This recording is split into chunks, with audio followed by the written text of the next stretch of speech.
They are roughly equal in regards to north-south, so I don't think there's any cheating there. Okay. Now, this isn't going to go to a court of law or anything, is it? You've got to be careful with these Americans. I admit it. I cheated. Yup, right at the very beginning, on day 5. I'm attempting to walk the entire length of New Zealand on the Te Araroa, a through hike that should take me 5 months to complete. And I've already skipped a section. But let's be fair. Everyone cheats at least a little on this massive trail. One that's less an actual trail than an idea. And the part I skipped is all on road.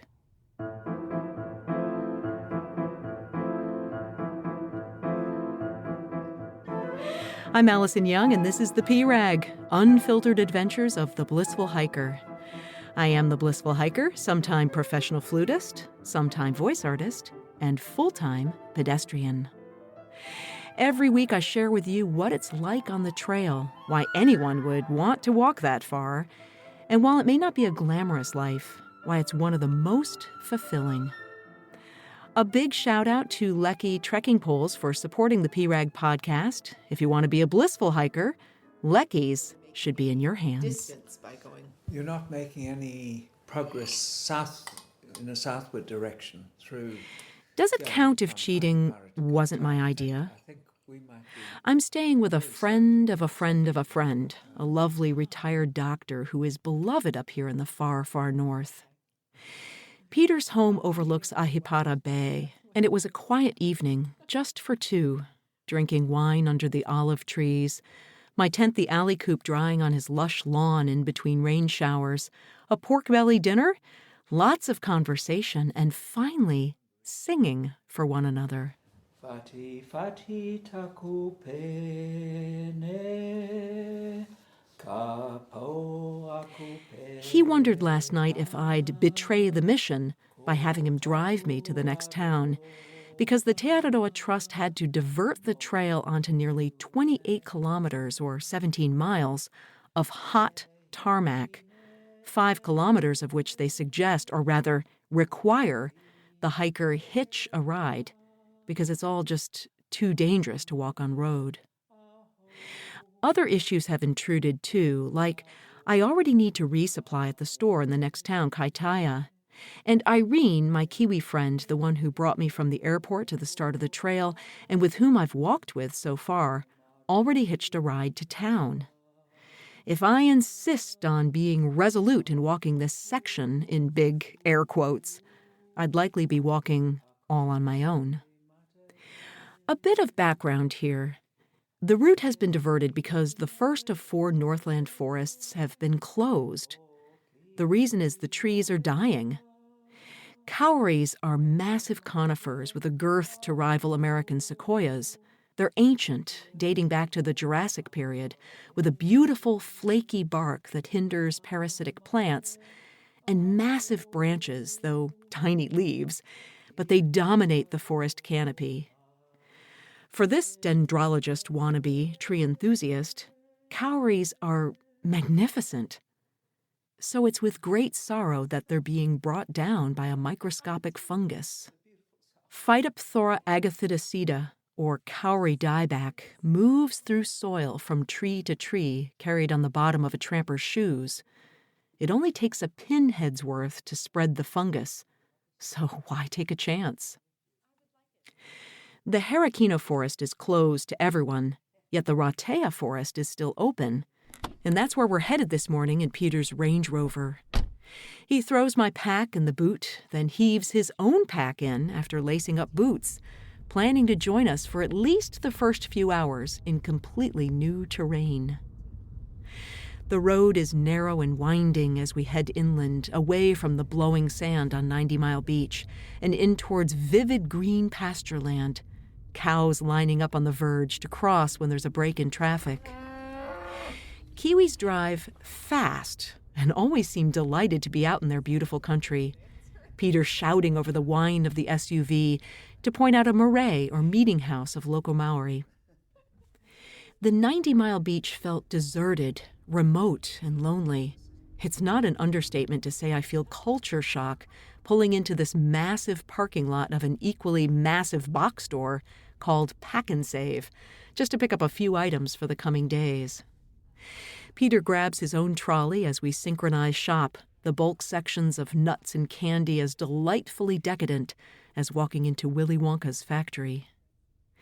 We settle up and get moving again to pick up Irene at her friend's house, and Peter tells me with a grin that the shopkeepers gave him a bit of a sideways look, wondering who his young woman friend is shopping so early on a Saturday morning. Ha! Let 'em talk. We find Irene high up on a hill, a cluster of homes nestled in with a few barnyard creatures roaming about, and views to the surrounding mountains. I'm so glad we'll continue together, as she tells me that Amelia and Jean-Christophe kept walking on the road after the beach and are now a full day ahead. We bump and lurch up the Takahue Saddle Road to the Mangamuka Route. The air is cool and fresh. The smell so different now. Sweetly pungent, earthy, and moist. At the start of the trek, we saw the mamaku, or the black tree fern, beautiful rimu, and puri. Peter names the plants as we pass them on what is more a four-wheel drive road than trail, wide enough that we can all walk abreast. The light is dappled in a checkered pattern through massive tree ferns, with fiddleheads larger than my fist. We pass driveways with curious metal gates decorated with masks, sculptures, and keep out signs. It's easy walking slowly uphill, and we talk the entire way before Peter slows down to tell us he's heading back now. It kind of seems arbitrary to me since it's still early and the going's really good. But then he points to my left, to a tiny opening in the thick foliage. That's the way? In there? It's a trail about 1 meter wide. People have been here recently, I see, and have left footprints squished into deep mud already filled with coffee-colored water. They trail off and are lost in the bush, the track no longer a gradually ascending road on long switchbacks, but rather one aggressively cutting up the mountain now, straight up.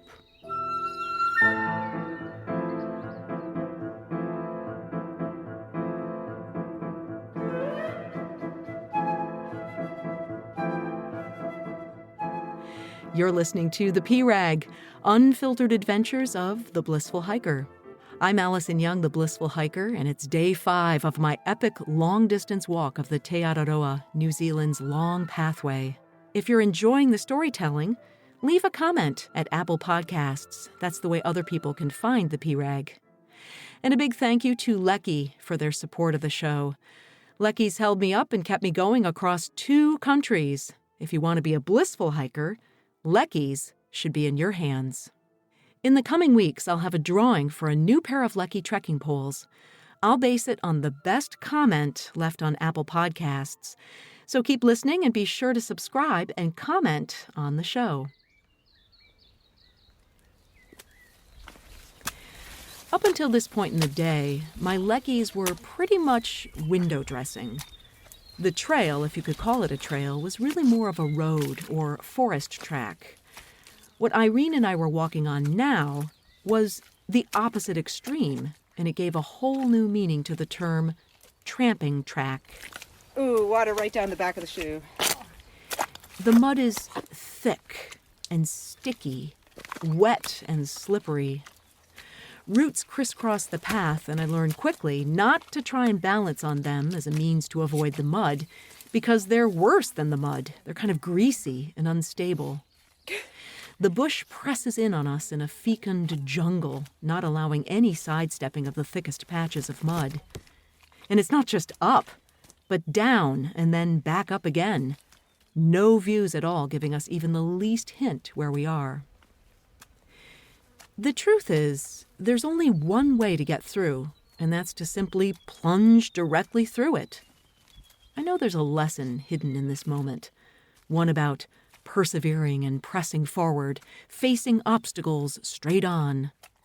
But at this point, the sun streaming through and a friend bonding over slip-and-slide squishiness with me, I'm having fun.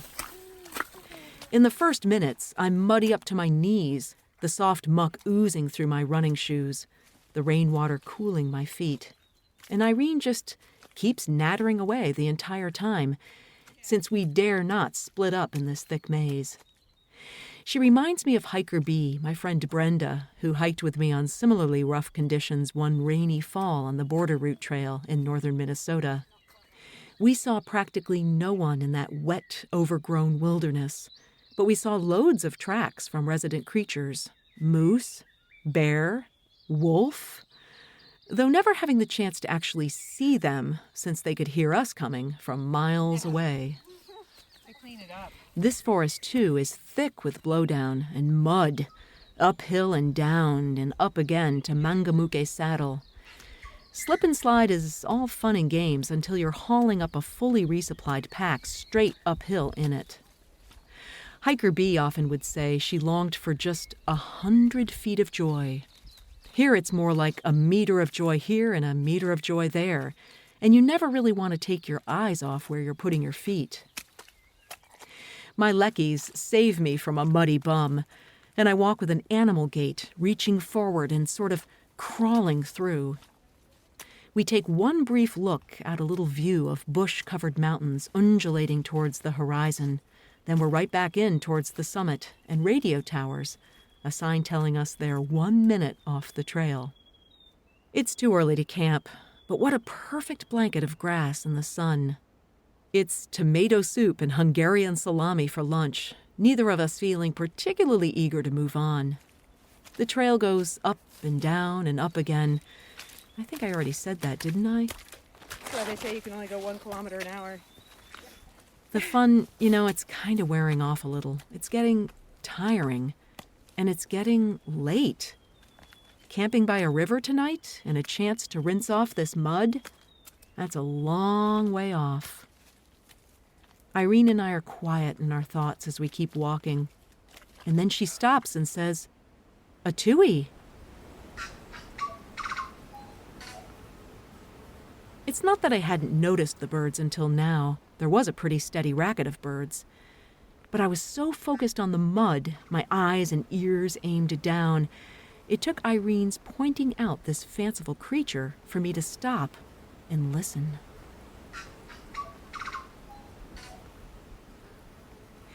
A tui is a passerine or perching bird. Their plumage is an oily purple and blue, but from my vantage, this one appeared all black, except for a tuft of white at its throat. Kind of like a minister, it waddled and throbbed as he would sing. But is sing the correct term? I hear bell-like sounds amidst clicks, cackles, creaks, groans, and wheezes. More like R2-D2 than any bird I'd ever heard before. I learned later that tuis can sound like two birds because of their bifurcated sound-producing organ called a syrinx. Our tui would let the silence grow in anticipation, then sing a song so loud like he'd never heard of using his inside voice. He follows us for a few steps before I say goodbye, and Irene assures me I'd hear more, and many, like parrots, mimicking precisely voices and sounds, sometimes to the utter annoyance of anyone close by. The trail plays tricks on me. Blue sky opens up and a summit appears near, but then the orange triangles point down, then around. I bring 3 liters of water to last the day with the intention of making it to a lovely stream just beyond the forest. But the afternoon gives way and the light begins to change, warming to a deep orange the tall rimu, covered in Dr. Seussian epiphytes and long black tendrily supplejack. This has got to be the hardest trail I've walked, and this is not my first rodeo. Epic Mud and I have been personally acquainted in Peru's Vilcabamba, Chile's Torres del Paine, and England's Pennines. But this is a combination of all 3, on steroids. A turn-you-around on trail mass of overgrowth, suck-off-your-shoe kind of mud, obscure the tripping hazards, giant ferns you'd ever seen, and most of it on a slope.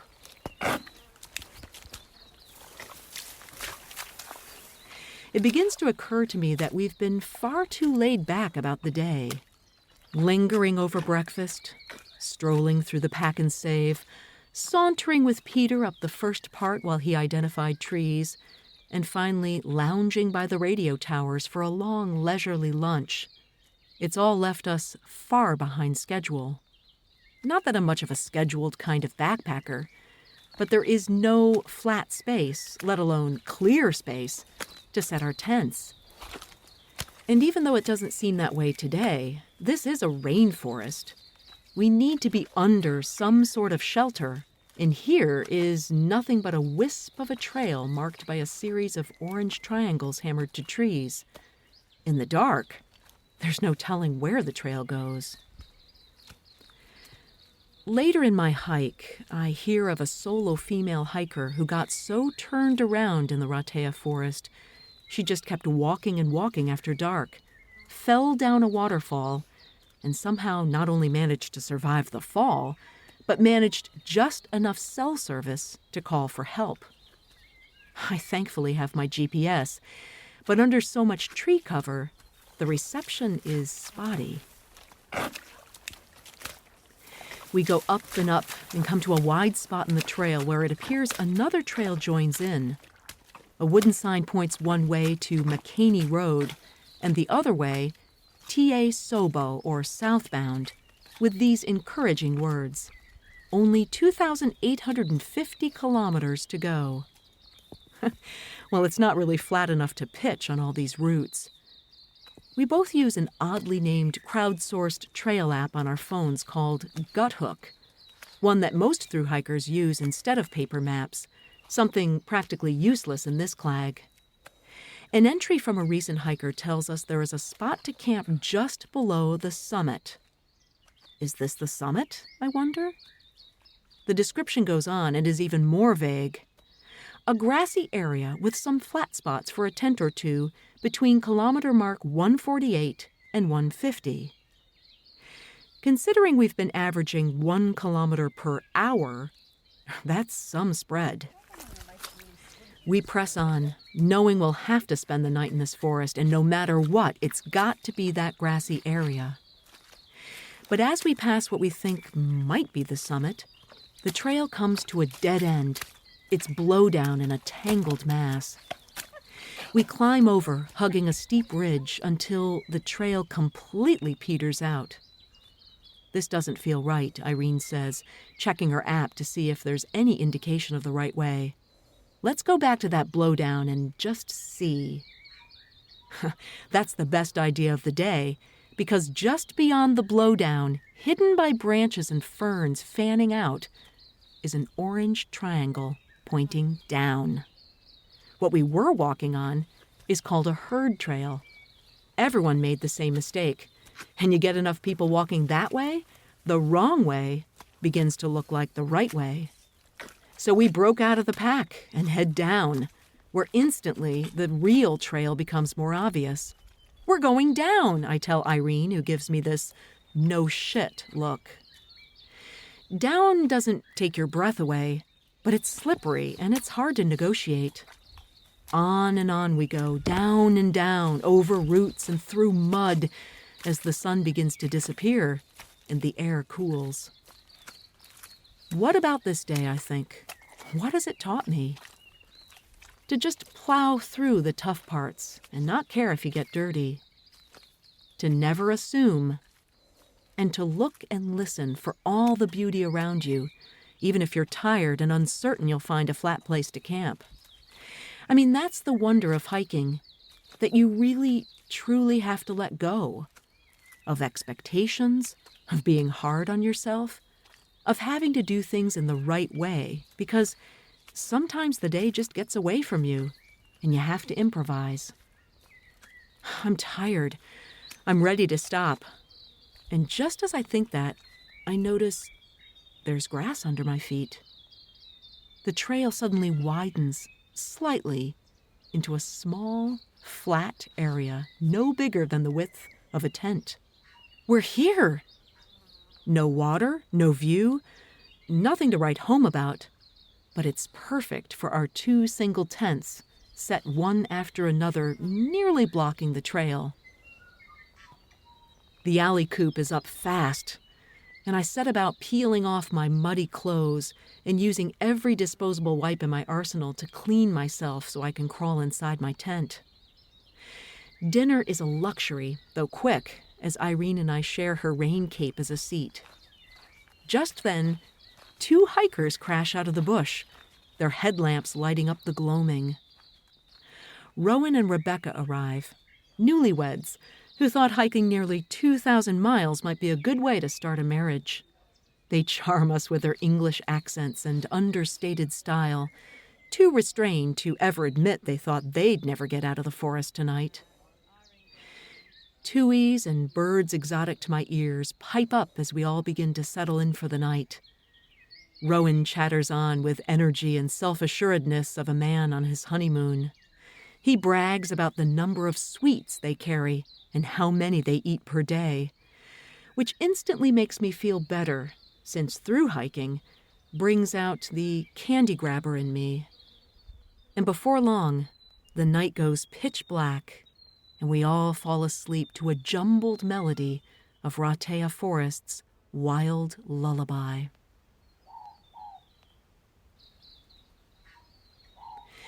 The P-Rag is supported by Lecky trekking poles. If you want to be a blissful hiker, Lecky's should be in your hands. You can subscribe to the show at thepirag.com, Apple or Google Podcasts, or wherever you get your favorite podcasts. And if you're listening on Apple, take a moment to leave a review. That will help others discover the P-Rag. And soon you'll have a chance to win your very own Lecky trekking poles. I'll have a contest for the most creative Apple Podcast comment, so subscribe, rate, and most importantly, comment. Again, that's at Apple Podcasts to win your very own Lecky trekking poles. And the flute music you're listening to, I completely forget to identify it each time. It is me playing with my friend Vicky Selden. You can find out more about the music, read a transcript, and of course subscribe. Just go to thepirag.com.